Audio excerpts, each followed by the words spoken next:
Hola, mi nombre es Claudio Martínez y les voy a hablar un poco de evolución estelar en este curso de Astronomía General de Sebastián Musso. Entonces, vamos a hablar, como les decía, de lo que es la evolución estelar. Un tema bastante complejo, pero vamos a tratar de tocarlo de una manera medianamente sencilla. Primero y fundamental, ¿de dónde salen las estrellas? ¿Cuál es el objeto? ¿De dónde vienen? Y la realidad es que en el universo está todo lleno de gas y las estrellas provienen del gas interestelar. Hay montones de nebulosas en el espacio, la nebulosa de Orión, las más conocidas, o cualquier lugar que vean de la Vía Láctea una noche que salgan a mirar el cielo van a ver zonas brillantes. Muchas veces están asociadas a nebulosas de las cuales nacen esas estrellas. Vamos a ver durante esta charla lo que es la formación de estrellas, cómo se forman las estrellas, por qué se forman las estrellas y a partir de ahí cómo es la evolución de ellas y finalmente cómo es su muerte. Es una especie de resumen de todo un compendio de astronomía de evolución estelar. Entonces, ¿de dónde vienen las estrellas? Es la principal pregunta. Bueno, las estrellas provienen del gas, el gas interestelar. ¿Y el gas interestelar de dónde viene? Del Big Bang. Viene la mayor parte del gas, viene del Big Bang. Cuando se formó el universo, se formaron los átomos más sencillos. ¿Cuáles son los átomos más sencillos? El hidrógeno, el helio y un poquito de litio. Eso es lo que había en el comienzo de todo. Y a partir de ahí se fueron formando estrellas. Y las estrellas se encargaron, aunque esto es un poco de adelanto de lo que vamos a ver, dentro de las estrellas se fueron formando átomos más pesados. Entonces esto es un proceso bastante complejo que vamos a ir viendo despacito. Primero tenemos que ver qué son las leyes de los gases, porque justamente por suerte sabemos, los gases tienen un comportamiento bastante simple y entonces si vemos esto vamos a entender cómo funciona todo. Entonces esta primera parte vamos a hablar un poco de leyes físicas. Las principales leyes físicas que vamos a trabajar, la fundamental es esta, que tiene que ver con la relación que hay entre presión, volumen y temperatura. Esto es que si yo, por ejemplo, presiono un gas, voy a hacer que se caliente y si lo expando, voy a hacer que se enfríe. Esto que nos parece tal vez un poco lejano, estamos todos los días con ello. Por ejemplo, la heladera que tenés en tu casa, la nevera que tenés en tu casa, lo que va a hacer es expande gas y al expandir el gas se enfría y hace que se mantengan las cosas a una temperatura baja. Por el otro lado, si estás inflando una rueda de una bicicleta con un inflador manual, que vos inflás y se calienta, sentís como el tubo se va calentando, es que estás metiendo gas a presión y un poco hace que se caliente el gas. Entonces, es algo que habitualmente pasa en la naturaleza. En las estrellas tiene una característica fundamental, que es que las estrellas están pasando de un gas súper extenso en el espacio interestelar a un objeto bastante pequeño comparado con ese tamaño, que es la estrella final. Entonces, claramente lo que va a pasar es que al condensarse, al concentrarse, se va a calentar ese gas. Es una característica fundamental de la formación estelar, que es acá con un dibujito, con un diagrama, un GIF muy sencillo, que es que al presionar el gas, las moléculas se mueven mucho más rápidamente que se asocia con una temperatura mayor. Esto es física de gases, nada más. De hecho, si en algún momento quieren profundizar en esos temas, les recomiendo que agarren un libro de secundaria, simplemente que hable de estos temas y van a entender un poco mejor todo esto. Y ese calor acumulado por los cuerpos que están y en realidad en cualquier lugar, se transmite de tres formas diferentes. Las tres maneras que tienen es, una es la radiación, y la radiación es como, por ejemplo, nosotros recibimos el calor del sol a través de 150 millones de kilómetros de vacío. ¿Cómo llega hasta nosotros esa energía? Por radiación. Ahora, hay otra forma que es por convección. La convección es cuando hay movimiento de material. Es una vieja lámpara de lava que cuando el aceite baja, se calienta en la lámpara y empieza a circular para arriba, se enfría y vuelve a bajar. Esta circulación es muy parecida a lo que pasa en algunas partes de algunas estrellas. Y finalmente, la última manera de transmisión de calor se llama conducción.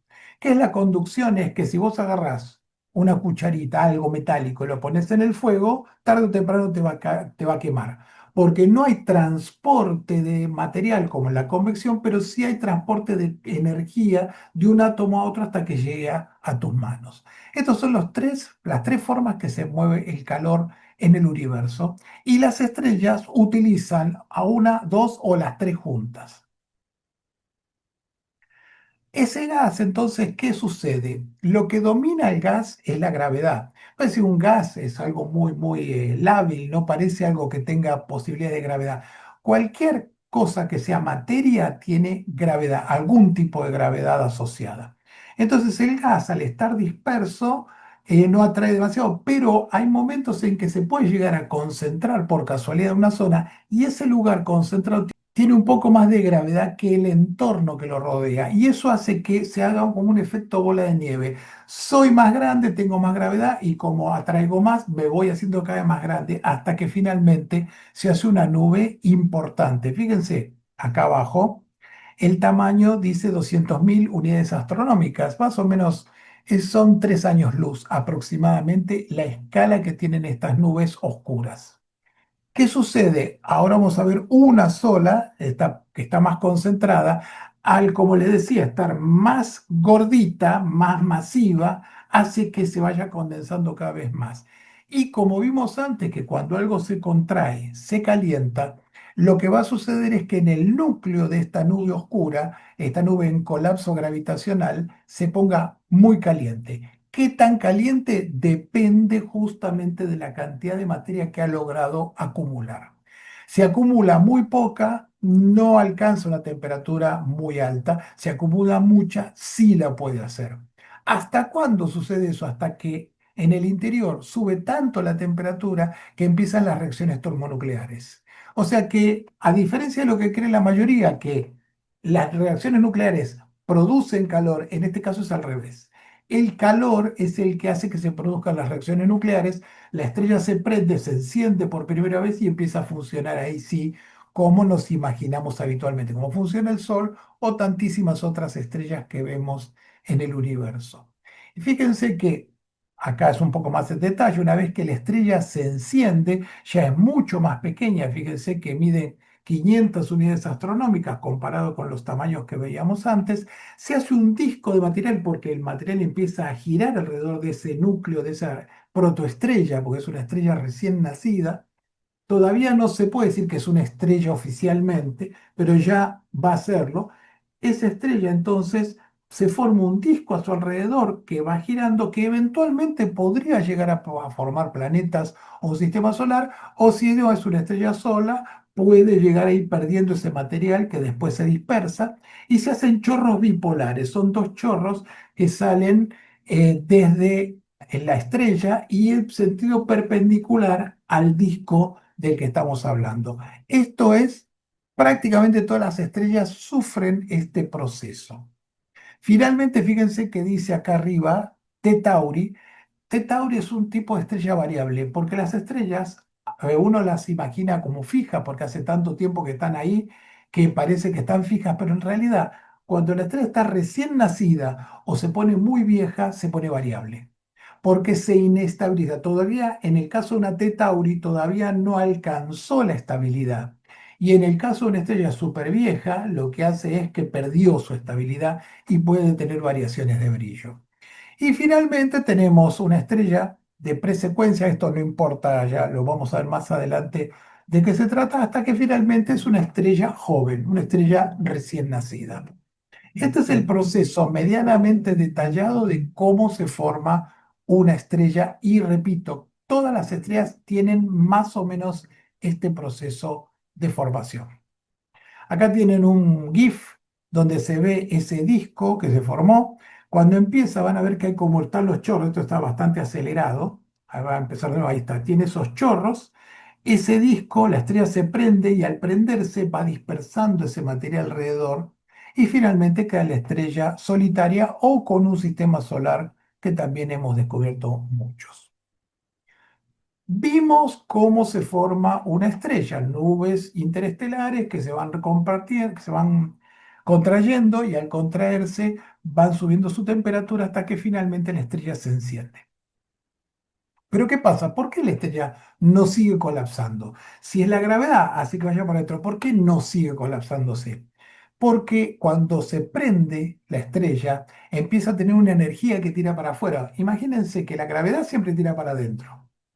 Pero cuando la estrella se enciende, hay una fuerza que contrarresta la gravedad que tira para afuera y se hace un equilibrio. Por eso las estrellas pueden cambiar de tamaño sin ningún problema. El Sol nuestro, cuando se ponga vieja, se va a hacer gigante, puede cambiar su tamaño.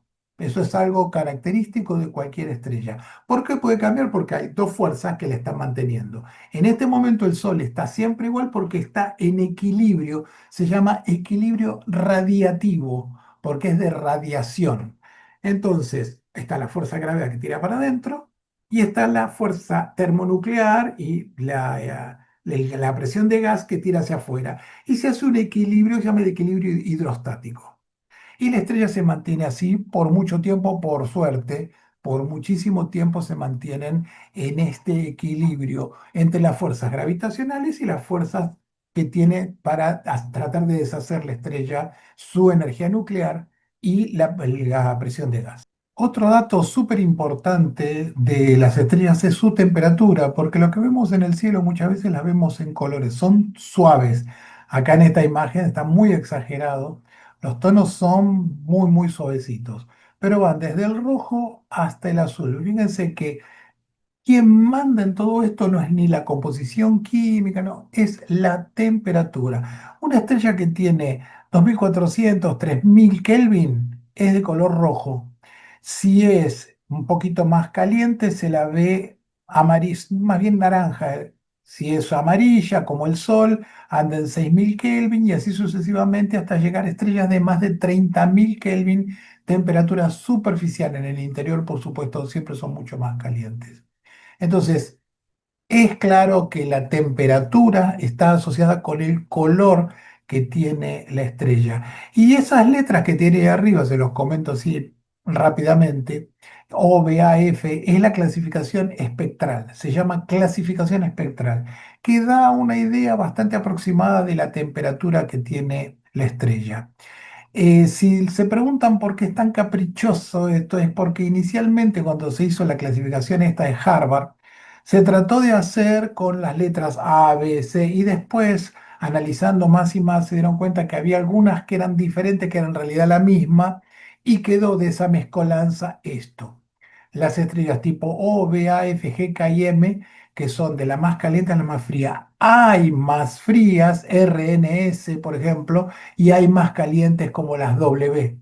Las estrellas Super-Rayet son estrellas supercalientes y que tienen problemas de funcionamiento justamente porque son extremadamente calientes.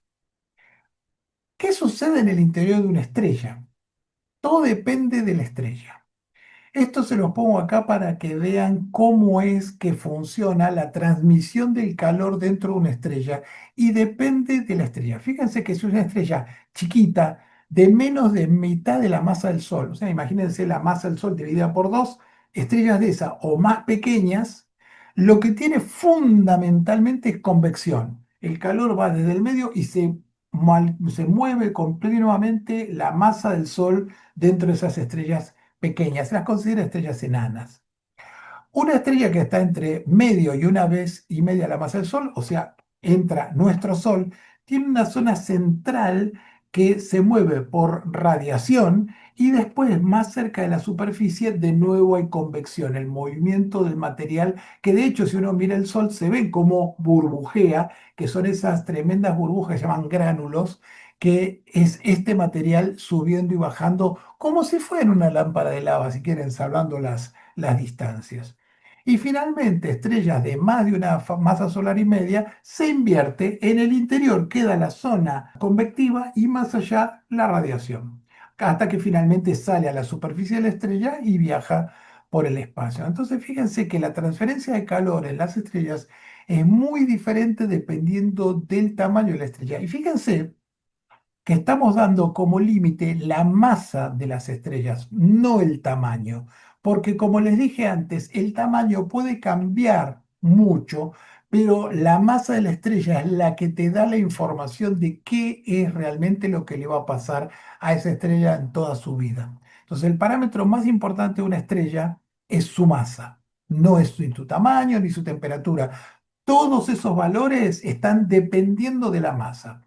Si es una estrella muy chiquita, va a ser más bien fría porque no va a tener mucha energía, no va a tener una energía de compresión muy fuerte, entonces las reacciones nucleares no van a ser a muy alta temperatura. Resultado final, una estrella medianamente fría. Si la estrella es muy grande, sí tiene una fuerza y se hace una estrella súper caliente. Esto es un primer dato importante. La masa de la estrella es la que regula lo que pasa con la estrella. Entonces acá vamos despacito. Acá tienen un resumen de toda la vida de las estrellas. Si la estrella cuando nació se fue comprimiendo, pero no llegó a acumular mucha masa, debajo de una centésima de masa solar, o sea, un poquito más, unas cuantas veces más que Júpiter, la estrella no se prende. O sea, trata de colapsar, trata de meterse, pero no llega a una temperatura muy alta, no comienzan las reacciones nucleares. Entonces queda un objeto grande, caliente, pero no tanto como para ser una estrella, y se llaman enanas marrones. Son estrellas enanas que son, se las llama marrones para diferenciarlas de otro tipo de enanas, como las enanas rojas o las enanas blancas, y son estrellas que fallaron, son estrellas fallidas, no llegaron a nacer como estrella.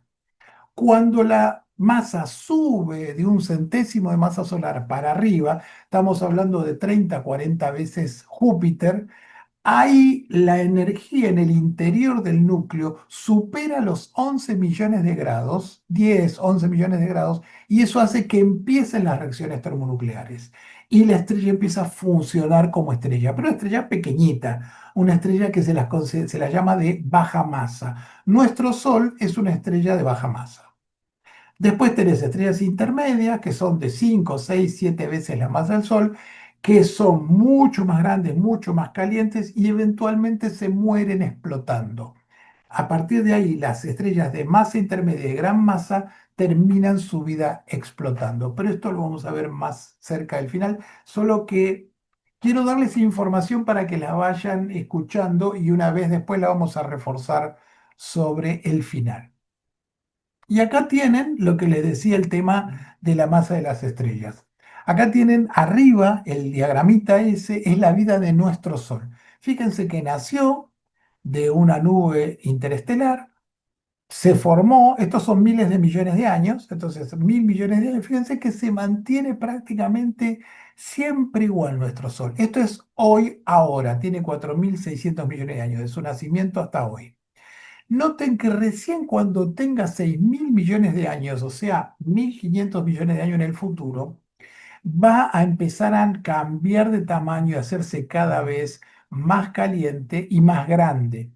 Va a ser un momento complicado para nuestro planeta. Y finalmente se va a hacer una estrella gigante roja, pero noten que durante toda su vida la masa más o menos se mantiene. No es que hay unas grandes variaciones, pero sí hay grandes cambios en su tamaño. Va a ser una estrella gigante roja. Finalmente va a perder parte de su atmósfera en el espacio con algo que se llama nebulosa planetaria y finalmente el núcleo va a quedar como una enana blanca.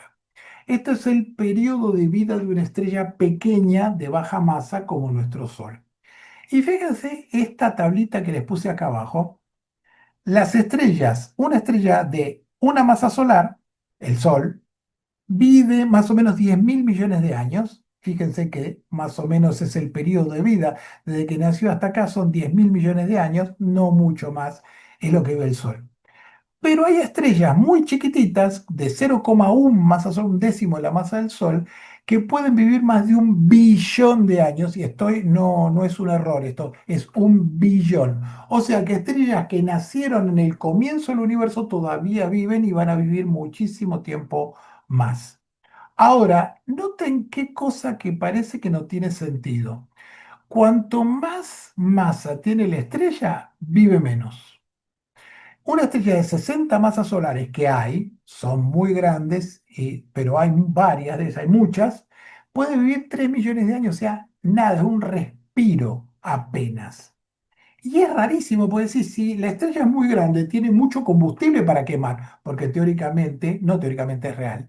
Las estrellas viven quemando nuclearmente, termonuclearmente su combustible, que es el gas hidrógeno. Entonces es como raro que sea muy grande y tiene mucho combustible y vive menos. ¿Por qué pasa eso? Eso pasa porque hay reacciones nucleares diferentes en ambas estrellas. Las estrellas pequeñas, tipo solar, las más pequeñas, utilizan lo que se llama cadena protón-protón, que es, transforman el hidrógeno en helio y queda un poquito de energía en el medio. Este sistema permite que el Sol haya vivido o vaya a vivir 10.000 millones de años.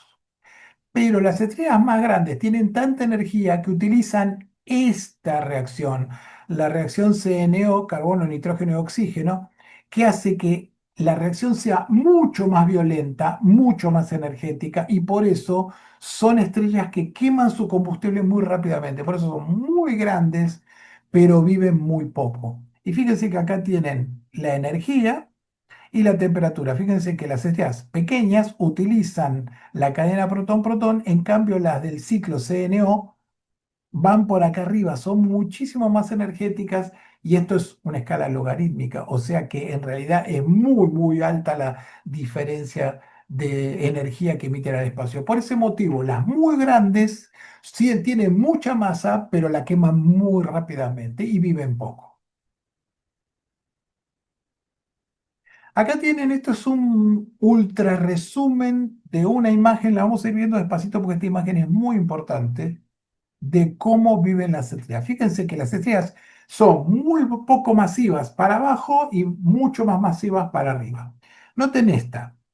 Esta estrellita nace, acá está dibujado el gas porque nacen todas desde el gas, o sea, lo que está bien a la izquierda es el gas interestelar, se forma la estrella, una estrella, una protoestrella, porque todavía, fíjense, todas estas son protoestrellas porque no llegaron a estabilizarse todavía. Y acá la protoestrella es tan chiquita que no nace, falla, es una estrella fallida y se hace una enana marrón. Y queda así como enana marrón, porque no le va a pasar nada demasiado interesante. A partir de acá, una estrella un poquito más gordita, cuando supera el centésimo de masa solar, la estrella se transforma en una enana roja y transcurre su vida como enana roja hasta que finalmente se apaga como enana blanca. No, son estrellas que viven, como les dije, muchísimo tiempo. El tercer caso es nuestro Sol. Nace de la nebulosa, se hace una protoestrella y nace el Sol. Hoy nuestro Sol estará por acá, por la mitad. Va a llegar un momento que se va a hacer una gigante, va a perder su atmósfera, se pone tan inestable que pierde su atmósfera en el espacio y queda su núcleo brillante como una enana blanca. A partir de acá, los resultados finales son más o menos los mismos. Cuando la estrella se pone bastante, un poco más grande que el Sol, 3, 4 veces la masa del Sol, lo que le va a pasar es que se va a poner bastante calentita, después se va a hacer una gigante roja y después va a explotar. Hay un proceso bastante complejo por el cual las estrellas que son muy masivas terminan explotando como supernovas. Entonces fíjense que a partir de acá todas terminan como supernovas, solamente que las más chiquitas terminan con una estrella de neutrones y las más grandes con un agujero negro en su interior. Y lo interesante, lo muy interesante de todo esto, es que la masa de la estrella ya enriquecida, porque imagínense que cuando entró el gas, las primeras estrellas que entró el gas por la izquierda, era gas de hidrógeno y helio nada más. Son estrellas que son de hidrógeno y helio casi puro. Entonces, cuando la estrella va comiendo el hidrógeno y helio, lo va transformando en cosas más pesadas, que esto lo vamos a ver en un ratito, cuando la estrella explota, no es hidrógeno y helio, sino que tiene carbono, nitrógeno, oxígeno, y eso se inyecta al espacio interestelar de nuevo.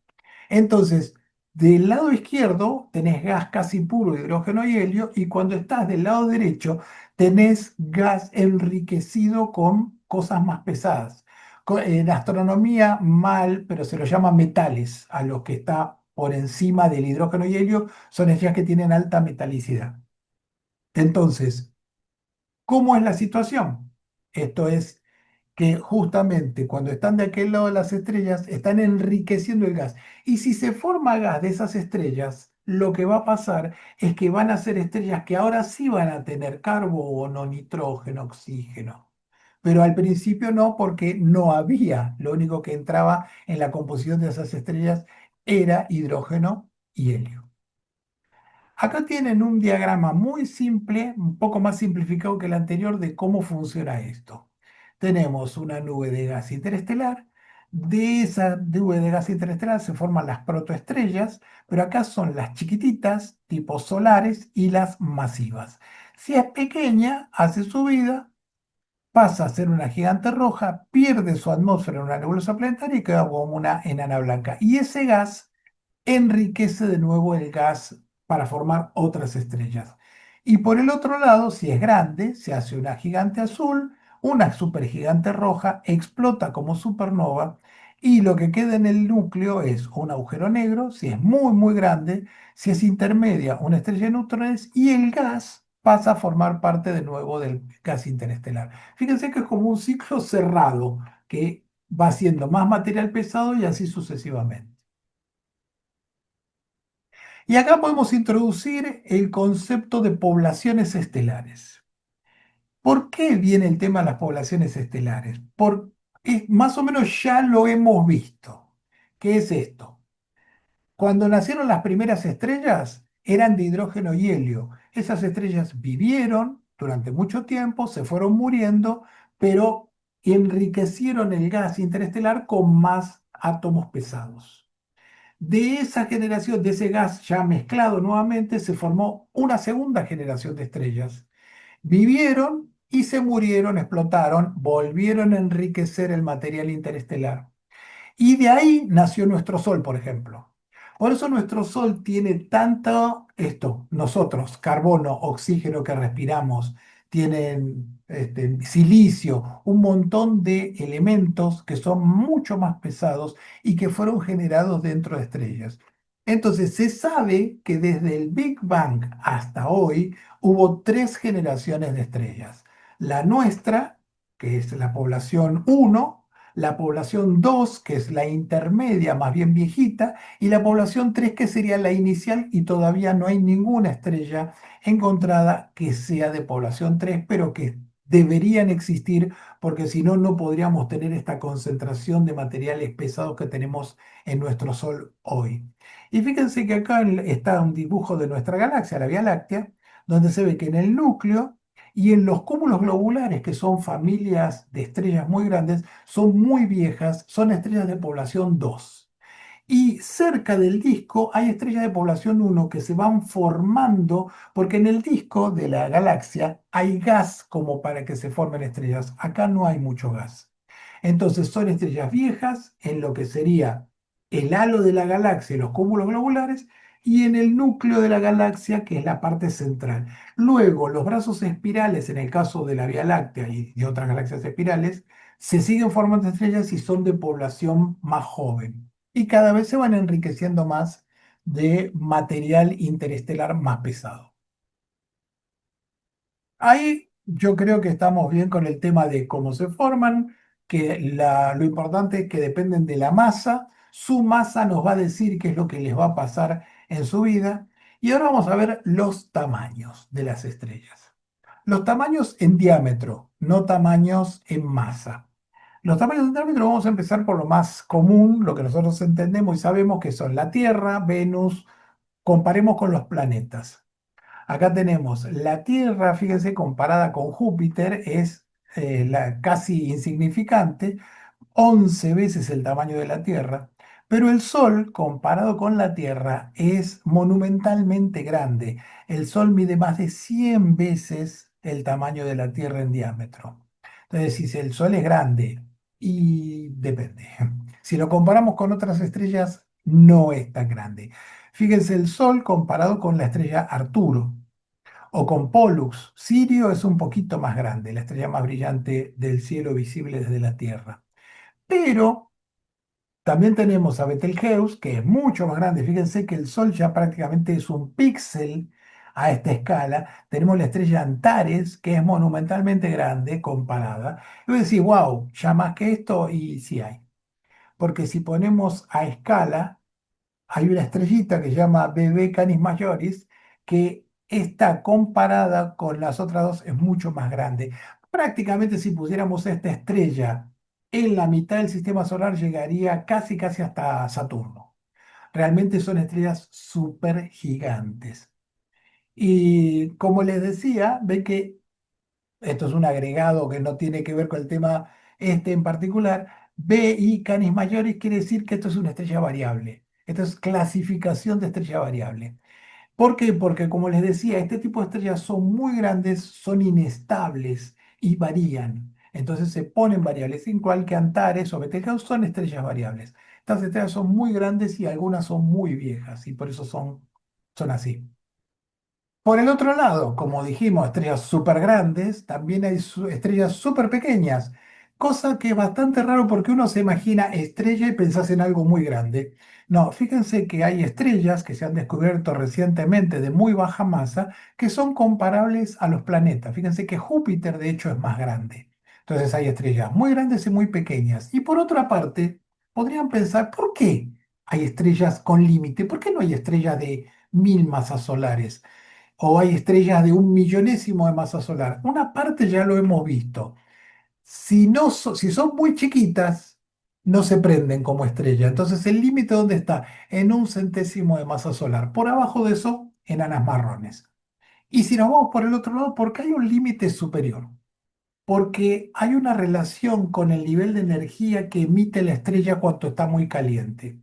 Hay una relación que es la cuarta potencia de la temperatura. O sea, que una estrella que sube 10 veces su temperatura, el nivel de energía de la luz, que se llama presión de radiación, hacia el exterior aumenta 10, 100, 1000, 10.000 veces. O sea, la estrella sube 10 veces su temperatura y 10.000 veces la presión de radiación. ¿Qué quiere decir esto? Que cuando la temperatura de la estrella anda en el orden de los 50.000, 60.000 Kelvin, la estrella se deshace y eso pasa cuando tiene 100 masas solares. O sea que no hay estrellas de más de 100 masas solares porque su propia energía interna las deshace. Ahora vamos a ver en detalle cómo funciona el tema de las estrellas. Como ven, en este primer diagramita tenemos una estrella normal, pongámosle el Sol, pero todas más o menos sería igual, que transforma hidrógeno en helio. Lo que hace su proceso es transformar hidrógeno en helio y un poquito de la energía, de la masa, se transforma en energía y es la energía que tenemos de las estrellas o del Sol. Entonces tenemos como ese equilibrio que les decía, las flechas amarillas que tiran para afuera y las flechas rojas que representan la gravedad que sostiene a la estrella. ¿Qué sucede? Cuando se le acaba el hidrógeno ya no lo puede utilizar más como combustible, entonces disminuye la fuerza que tira para afuera. Las flechas amarillas desaparecen. ¿Y qué sucede? La estrella colapsa y se achica, pero no colapsa toda la estrella, sino que fundamentalmente el núcleo de la estrella colapsa. Al colapsar, ya vimos antes que un gas que se presiona se calienta. Entonces va pasando, pongo números reales. El Sol tiene 15 millones de grados hoy. Cuando se le acabe el hidrógeno, se le va a achicar el núcleo y va a llegar a 25 millones de grados. En el momento que toma y llega a 25 millones de grados, el helio lo toma como combustible. El helio a 15 millones de grados no hace nada, pero a 25 sí funciona y empieza a transformar el helio en carbono y así sucesivamente. Pero ¿cuál es el tema? Al tener antes 15 millones de grados y ahora tiene 25, la energía que tira para afuera es muchísimo mayor y la estrella se infla y se expande y se hace una gigante. Este es el motivo por el cual las estrellas se hacen gigantes. Repito porque es bastante largo y complejo el proceso. Tengo el núcleo de la estrella, una cosa le pasa al núcleo y otra cosa le pasa a toda la estrella. El núcleo está a 15 millones de grados, se le acaba el hidrógeno, ya no tiene más energía y se va comprimiendo. Sube su temperatura, el helio empieza a ser combustible y hace mucha más emisión para afuera y la estrella se infla. Entonces es raro porque el núcleo es mucho más caliente, pero la estrella se pone fría y mucho más grande. Este proceso le va a pasar al Sol y le pasa a muchas estrellas grandes. Y lo interesante, ¿cuál es? Es esto. Esto también nos vamos a detener un rato largo porque es importante. ¿Qué sucede? Se quema el hidrógeno y se transforma en helio. Pero, ¿por qué motivo? Si la estrella tiene un montón de hidrógeno, ¿por qué no sigue usando combustible? ¿Cómo funciona? Porque realmente el 90 y pico por ciento de la estrella es hidrógeno. ¿Por qué si baja un poco el nivel de hidrógeno ya no lo usa más? Hay un motivo, que es que en el núcleo cuando es de hidrógeno puro, funciona. Acá está todo el calor y el hidrógeno va funcionando. Pero ¿qué sucede? Transforma en helio y el helio es más pesado que el hidrógeno y se va para adentro y se va hasta el fondo. Se va acumulando en el núcleo y llega un momento que hay más helio que hidrógeno en esa parte y ya no funciona más como estrella. Por eso necesita pasar al siguiente combustible, que es el helio. Y el helio queda acumulado en el centro. Ahora, cuando empieza a ir arriba, queda el hidrógeno. Por eso también las estrellas, siempre que las miras, parecen de hidrógeno. No ves otro componente cuando haces un análisis de su luz. Entonces, cuando la estrella agarra y dice, bueno, tengo el helio, lo voy a empezar a transformar en carbono, pasa lo mismo, el carbono sale y como es más pesado se empieza a acumular en el núcleo. Llega un momento que hay tanta concentración de carbono en el centro que los 25 millones de grados no le alcanzan. Y de nuevo hace el mismo proceso, la estrella colapsa, se pone más caliente hasta que puede usar el carbono de combustible y la estrella se hizo más grande todavía.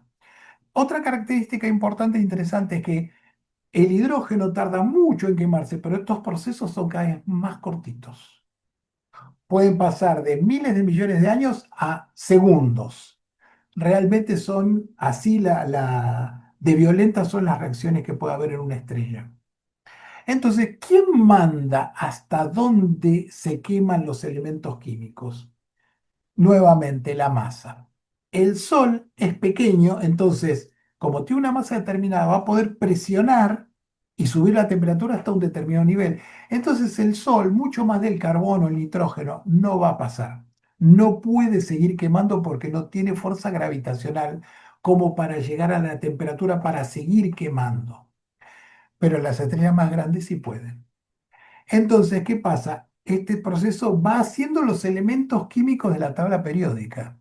Va haciendo, fíjense que esta estrella súper evolucionada y muy grande, fíjense que tiene una capa que no quema de hidrógeno, tiene también hidrógeno, pero tiene una capa de helio, fue acumulando carbono, oxígeno, neón, magnesio, silicio, fue acumulando capas porque está quemando.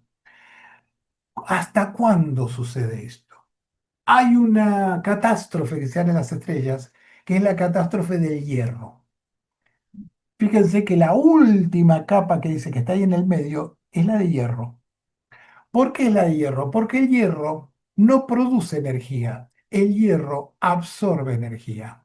Su reacción, entonces, imagínense que la estrella está quemando silicio, que es la anteúltima capa, y está transformando hierro. Y el hierro se va acumulando y el tipo cuando quiere entrar en fusión, quiere quemar el hierro no produce energía, absorbe energía. La estrella, imagínense, esto sucede a 5.000 millones de grados. El núcleo de esas estrellas tiene 5.000 millones de grados. El nivel de energía que hay es enorme. Entonces, la estrella súper energética produce hierro que le saca energía. Entonces, no produce energía, colapsa todo eso, se produce una onda de choque y la estrella es destrozada, una supernova. Este es el proceso por el cual se forma una supernova. ¿Se acuerdan que les había comentado que una estrella como el Sol pierde su atmósfera, pero cuando son más grandes explotan? Por esto, necesitan cualquier estrella que llegue a superar la masa para llegar hasta el hierro, el resultado final es que va a explotar como una supernova. Y este es el proceso detallado de cómo se produce la explosión de una estrella y por qué se produce esa explosión. Y por qué seguimos viendo que es de hidrógeno a que tenga tantas cosas. Porque la capa más externa que nosotros podemos analizar es hidrógeno. Son temas medio complicados estos, yo entiendo. No crean que no me doy cuenta que es un tema nuevo y bastante complejo. Ahora vamos a ver. Ya vimos que las estrellas dependen de su masa, la estrella puede variar de tamaño en cualquier momento porque está en equilibrio, y ahora vimos también cómo las reacciones termonucleares producen los elementos químicos que van haciendo capas dentro de la estrella. Ahora, vamos a ver cómo se mueren las estrellas. La muerte de las estrellas es bastante interesante también. Una estrella como nuestro Sol, lo que va a pasar es, va a empezar a quemar hidrógeno. Lo repito porque es bastante nuevo y creo que repitiendo las cosas se van entendiendo mejor. Transforma hidrógeno en helio, luego se le acaba no puede quemar el hidrógeno, empieza a quemar el helio y así hasta llegar al carbono, oxígeno, por ahí. Una vez que está en ese lugar, la estrella ya es inestable, no puede seguir, ya no genera más energía y el resultado final es que se descontrola y pierde parte de su atmósfera en el espacio. O sea, toda la parte más externa de la estrella sale disparada al espacio y queda prácticamente el núcleo de la estrella ahí solito, pelado. Y eso es lo que vemos como enana blanca. Fíjense que acá tenemos varias enanas blancas conocidas. La compañera de Sirio, Sirio B es una enana blanca, Procyon tiene también, y la estrella de Van Manen es una estrella enana blanca. Fíjense que comparadas con la Tierra, son prácticamente tamaño similar. La diferencia es que está muy caliente, está muy fácilmente visible a la distancia. Fíjense que esta es una foto de Sirio y esta que está acá al ladito, esta enanita, es ella, Sirio B. Es una estrella enana blanca que tiene las características de que es una masa muy comprimida. Al estar tan comprimido también tiene una gravedad elevada. Siempre hay mucho material acumulado en ese lugar, entonces obviamente la estrella tiene una masa muy importante, aunque sea tan chiquitita. De hecho, estamos hablando que prácticamente la mitad de la masa del Sol está ahí, en esa pelota del tamaño de la Tierra. Son objetos muy raros, ciertamente. La temperatura que tiene es alrededor de 10 o 20.000 grados. Tiene una temperatura medianamente parecida a la de una estrella normal. Y esto es lo que queda alrededor. Fíjense que esta que está acá en el medio es la enana blanca. Y todo esto es la nube, la parte externa de la estrella que se desparrama en el espacio. Esto más o menos viaja a unos 700, 800 kilómetros por segundo, que es la velocidad normal que tiene el viento solar de nuestro Sol hoy cuando está muy energético. La energía, la velocidad del viento solar en el Sol anda entre 500 y 700, 800 kilómetros por segundo. En este caso es un poquito más, andará en el orden de los 1000, pero no es demasiado alto a nivel interestelar o estelar, no es mucha esa velocidad. Y esto se va expandiendo en el espacio hasta que llega un momento que se va a perder en el espacio interestelar y se va a dejar de ver. Tienen un periodo, es visible porque el gas está excitado y está emitiendo luz. Y esa luz se va a ir apagando de a poquito. Se estima que más o menos dura unos 80.000 años entre el momento en que se produce la emisión de la atmósfera y hasta que se deja de ver que ya prácticamente se mezcla con el espacio interestelar.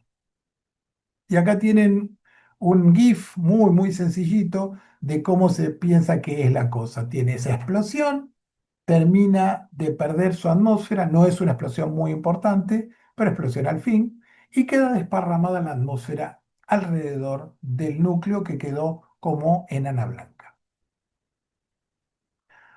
Ahora, cuando la estrella es más grande, todavía más masiva, estamos hablando de 3 veces más o menos la masa del Sol, le pasa esto.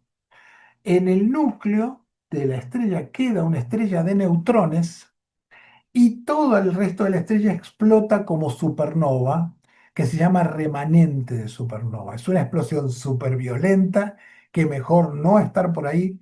De hecho, se cree que si ocurriera una supernova a menos de 30 años luz de distancia, nosotros tenemos los días contados porque es lo suficientemente energética como para sacarnos la atmósfera. O sea que realmente estamos hablando de un evento catastrófico de importancia grande. Pero ¿qué sucede? La estrella tiene ese núcleo supercomprimido. ¿Y por qué queda ahí? ¿Por qué no se sigue comprimiendo? ¿Por qué la gravedad no logra seguir comprimiendo esto? Porque en la enana blanca lo que sucede es que los átomos se van acercando porque la estrella está presionando y llega un momento que se forman como cristales con los núcleos de los átomos y los electrones quedan girando alrededor como si fuera un gas. Se llama gas degenerado porque degeneró a cualquier cosa, y ese gas tiene la fuerza como para soportar la caída y se frena. O sea, la gravedad trata de seguir comprimiendo, pero tiene que tener una fuerza que, que le haga la contra. En el caso anterior era la fuerza de la estrella contra la gravedad era suficiente, pero a estos niveles un gas común no alcanza, se seguiría comprimiendo. Entonces se ponen los núcleos de los átomos formando como una estructura cúbica y el gas gira, los electrones, perdón, girando por ahí y hace que la estrella se frene en ese lugar. Cuando la estrella tiene una masa superior a esto, dos, tres masas solares, esa estructura no alcanza para soportar la gravedad y se sigue comprimiendo. Y llega un momento que entran en contacto los protones, los neutrones y los electrones. Y no vamos a entrar en detalle, esto me van a tener que creer. Si yo agarro un protón y un electrón y lo junto con un poco de energía, hago neutrones, hago un neutrón. Entonces, la estrella, al estar tan comprimida y estar en contacto los electrones y los protones juntos y energía que tengo de sobra, se transforma en neutrones. Entonces, toda la masa de la estrella se transforma en neutrones. Por eso se llama estrella de neutrones. Ahora estamos en presencia de un objeto del tamaño de dos o tres veces el Sol, pero en un objeto del tamaño de una ciudad grande. Una ciudad, pongámosle 20, 30 kilómetros, es el tamaño que adquiere. Realmente es un objeto muy raro y más vale tenerlo muy lejos porque tiene un nivel de energía fenomenalmente alto. Lo interesante también es que las estrellas tienen campo magnético, el Sol tiene campo magnético y el agujero negro, la estrella de neutrones toma ese campo magnético y lo potencia porque justamente al subir su gravedad, al subir su concentración, lo que hace también es concentrar el campo magnético. Y el resultado final es que como en la Tierra tiene un eje de rotación y el eje magnético no coincide, las estrellas le pasa lo mismo. Y el resultado final es que la estrella, al irse achicando, se va comprimiendo y acelerando su rotación. Se llama conservación, tendría que habérselos dicho antes, se llama conservación del momento angular. La conservación del momento angular lo pueden ver con una patinadora. Vieron que cuando está girando y cierra los brazos gira más rápido y los abre y gira más lento. Esto no es un efecto mágico, sino que es la conservación del momento angular. Un objeto que gira a una determinada velocidad de rotación tiene una energía asociada. Si el tamaño del objeto se achica, se tiene que mantener el momento angular y gira mucho más rápido. Eso es el efecto que usa un patinador. Pero en las estrellas pasa lo mismo. Las estrellas, las enanas blancas, giran muy rápido comparado con la estrella central. Una estrella como el Sol gira en 30 días. Una enana blanca gira en minutos. Imagínense que al comprimirse tanto, pasar un tamaño de 1.300.000 kilómetros a 12.000, crece mucho la velocidad de rotación. En el caso de las estrellas de neutrones, se achica más todavía. Entonces puede llegar a dar muchas vueltas por segundo. Y algo que sucede es que tienen como una emisión de energía por el campo magnético. Entonces fíjense que tienen lo que les decía, hay un eje de rotación físico y hay un eje magnético que no necesariamente coinciden. Esto es una imagen real tomada, más o menos de ahí se saca el modelo del pulsar del cangrejo, de la estrella de neutrón del cangrejo. ¿Qué sucede? Se ha visto que cuando vos tratás de ver estos objetos con antenas de radio, hace pulsos de energía. ¿Por qué? Es porque cada vez que te está mandando el eje ese de energía hacia vos, hace un pico de energía. Acá tienen un GIF donde se ve que acá representaría el pico de energía. Cuando nos está dando, obviamente mucho más rápido que esto, insisto, puede llegar a ser 300, 400 veces por segundo tranquilamente la velocidad que lleva de rotación. Y finalmente, lo máximo que se puede ver en cuanto a final de estrellas son los agujeros negros. ¿Por qué los agujeros negros? Porque si yo tenía, ¿se acuerdan esa estructura que estaba comprimiéndose y que al principio la enana blanca soporta un poco con ese gas degenerado, puede soportar la caída, luego no, empieza a contraerse nuevamente hasta que entran átomos contra átomos, están apoyados realmente los átomos unos contra otros. ¿Cómo puedo presionar más que esto? Bueno, se puede, la gravedad logra hacerlo y lo hace de una manera tan violenta que no hay nada que pueda detener ese colapso. No hay estructura suficientemente rígida como para poder soportar el colapso de la estrella. Y el resultado final es que se curva el espacio-tiempo alrededor y se forma un agujero negro. Un lugar, como vieron, que cada vez sube la concentración, entonces la gravedad se hace cada vez mayor, aparte de que rota cada vez más rápido. El resultado final es que este tipo de objetos tiene un nivel de gravedad tan alto que ni la luz se puede escapar de ellos, y el resultado final es que mirás algo que no está ahí, se perdió, no hay nada, la estrella desaparece de la existencia. Esto es un agujero negro y es una de las formas, de la tercera forma en que se mueren las estrellas. Tanto las estrellas de neutrones como los agujeros negros, la estrella explota como supernova.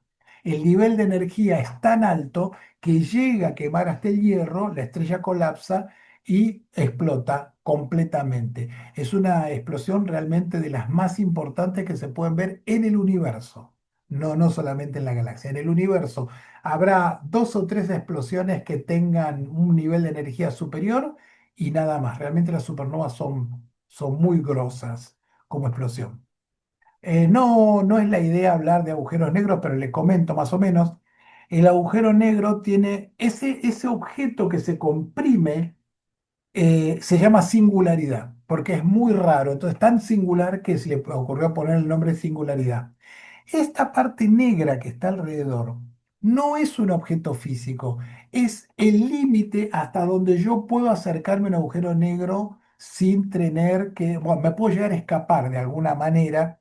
Si estoy fuera de ese horizonte de eventos, horizonte de sucesos, puedo llegar a escaparme. Pero hay mucha gente que cree que esto es algo físico. No, no, es una región que si yo me paso del otro lado ya no puedo salir más, porque necesito viajar a mayor velocidad que la luz para poder escaparme y eso en este universo no se puede hacer. Luego tenemos un disco de acreción, que es el material que está cayendo en el agujero negro, no cae directamente, sino que tiende a girar alrededor y el agujero negro lo va consumiendo, entre comillas, de a poco. Se hacen jets, igual que cuando se forman las estrellas, se hacen esos chorros bipolares. Y el horizonte, sí, bueno, creo que más o menos con eso tenemos explicado en general un agujero negro, que es un tema para una clase directamente. Pero bueno, lo que me interesa que le quede claro es que dependiendo del tamaño, la masa de la estrella, va a ser una enana blanca, va a ser una estrella de neutrones o va a ser un agujero negro. Acá tiene una representación de un agujero negro que es bastante particular porque, como les dije, esto que está acá no es que hay un objeto físico, sino que lo que está sucediendo simplemente es que no estamos viendo luz de ahí. ¿Quién está regulando todo? La singularidad que está justo en el medio de ese círculo negro, el horizonte de sucesos. Y esto que está pasando por arriba no es real, sino que es la parte de atrás del disco que imagínense que mi cabeza es el horizonte de sucesos. En el medio está la singularidad. Lo que está por atrás trata de salir para allá, pero mi gravedad lo curva y lo manda para adelante. Y ustedes lo ven. Eso que está pasando por ahí arriba es el anillo que está de atrás. Sí, es muy raro. Totalmente, es muy raro. Y acá tienen una simulación que les da, esto es un agujero negro con un anillo alrededor, pero la deformación del espacio-tiempo hace que parezca en algunos momentos que hay como un disco que pasa por arriba y por abajo. Pero esto es el agujero negro, el horizonte, y el anillo plano alrededor de él. Es un objeto realmente extraño. Y finalmente, ya estamos llegando creo que al final, tenemos los remanentes de supernova. ¿Qué son los remanentes de supernova?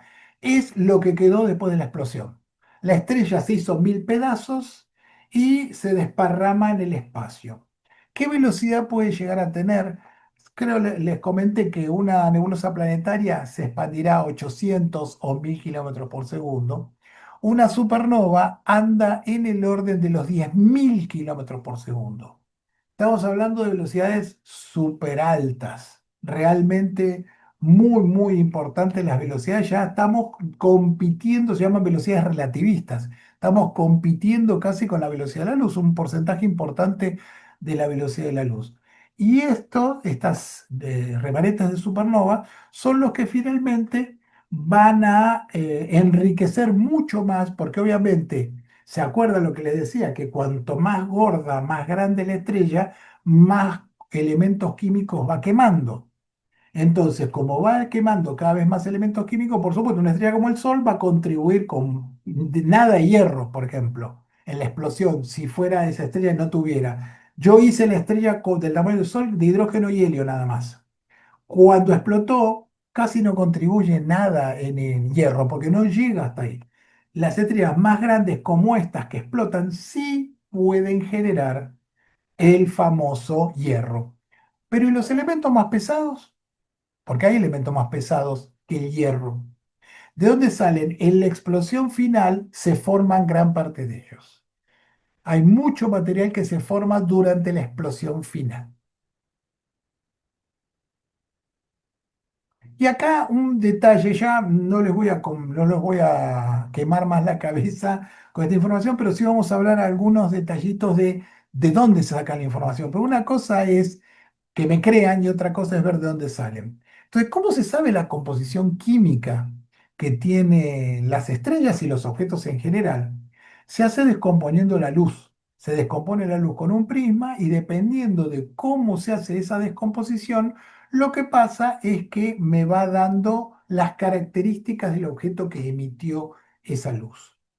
Entonces, lo importante es, por ejemplo, fíjense, si yo agarro y hago pasar por un prisma la luz de un mecherito que está quemando alcohol, me da una serie de rayas que me dicen cuál es la composición química. Estas rayas están relacionadas con los átomos. Es para un otro momento. Pero acá, fíjense que esas rayas, estos dibujitos son las rayas que forman cada uno de los átomos. Fíjense que el hidrógeno tiene determinadas rayas, el helio tiene otras, el litio, el berilio, cada elemento químico tiene su familia de rayas. Entonces, si yo miro una estrella, un cuásar, una galaxia, y veo que tiene esta familia de rayas, tiene manganeso, tiene esta, tiene cromo, tiene esta, tiene níquel. Entonces yo viendo eso puedo saber cuál es la composición química que tiene cualquier objeto que emita o refleje luz. Y acá este diagrama que me parece fenomenalmente interesante porque te dice el origen de los elementos para que, dónde se formaron. Entonces fíjense, estos son el Big Bang, son en azul. Fíjense que es el hidrógeno, el helio, un poquito de litio. Después, ningún otro elemento químico tiene este color. ¿Por qué? Porque son los únicos que se formaron en el Big Bang. En la mezcla de estrellas de neutrones, fíjense que hay un montón que cuando chocan las estrellas de neutrones se forman, porque a veces pasa que hay colisiones entre neutrones. Estrellas masivas que explotan, bueno, fíjense que cada una recrea o regenera o genera, no regenera, sino que genera átomos diferentes. Así que fíjense Esta tabla periódica de los elementos con los orígenes de los elementos del sistema solar me parece genial. Y finalmente, los diagramas HR. Las estrellas se clasifican según su temperatura y su brillo. La magnitud absoluta es el brillo que tiene la estrella real en el cielo. Cuanto más bajo es el número, fíjense, -8 es más brillante. Entonces, a dos muchachos, dos astrónomos que se llamaban Hertzsprung y Russell, se les ocurrió tratar de encontrar una relación entre la temperatura de las estrellas y su brillo, lo cual parece bastante razonable hoy en día decir que si la estrella está más caliente debe ser más brillante, si es más fría debe ser menos brillante. Entonces lo que se hace es algo que se llama secuencia principal, que las estrellas no se ponen en cualquier lado de este gráfico, sino que están en esta zona, por ejemplo, en esta o en alguna de estas. Esta es la que se llama la secuencia principal. Nuestro Sol está ahí y las estrellas relativamente normales están ahí. Spica, Sirio, están en la secuencia principal. Y regula eso, que las estrellas de 3000 Kelvin son bastante débiles, de 6000 son un poco más brillantes, hasta de 10.000 o 15.000 son cada vez más brillantes. Esto es bastante razonable y así se sabe las temperaturas de las estrellas. Pero también hay algunas estrellas que son frías, como Betelgeuse o Aldebarán, que son muy brillantes. ¿Por qué? Porque son muy grandes. Entonces su superficie, cada kilómetro cuadrado de su superficie no emite mucha energía. De hecho, Próxima Centauri, que es súper débil, y Betelgeuse emiten por kilómetro cuadrado lo mismo, pero como Betelgeuse es una supergigante roja, se ve muy brillante. Hay mucho que está emitiendo la estrella por su superficie. Así se sabe que hay estrellas gigantes, que hay estrellas enanas. Y acá tenemos enanas blancas, como Sirio B u otras enanas blancas. Entonces, uno puede meter, si tengo la temperatura de la estrella y su magnitud absoluta, la meto en este gráfico, en el diagrama HR, y me dice las características básicas de la estrella. Realmente tiene mucha física y el diagrama HR es una herramienta fundamental de la astrofísica moderna. Así que bueno, esta era la última que les quería mostrar. Espero que haya quedado claro. Sé que son temas complejos que probablemente o tal vez sean nuevos para muchos de los que están aquí, pero es importante que lo tomen con calma, que lo vean despacito.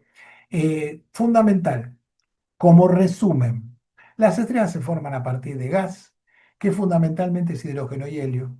Dependiendo de su masa, es la vida que van a tener. O sea, si vos me decís, yo tengo una estrella de magnitud, perdón, de masa, una masa solar, y yo te voy a decir, va a tener la vida del Sol porque justamente esa estrella de una masa solar es una hermanita del Sol, va a ser lo mismo que el Sol.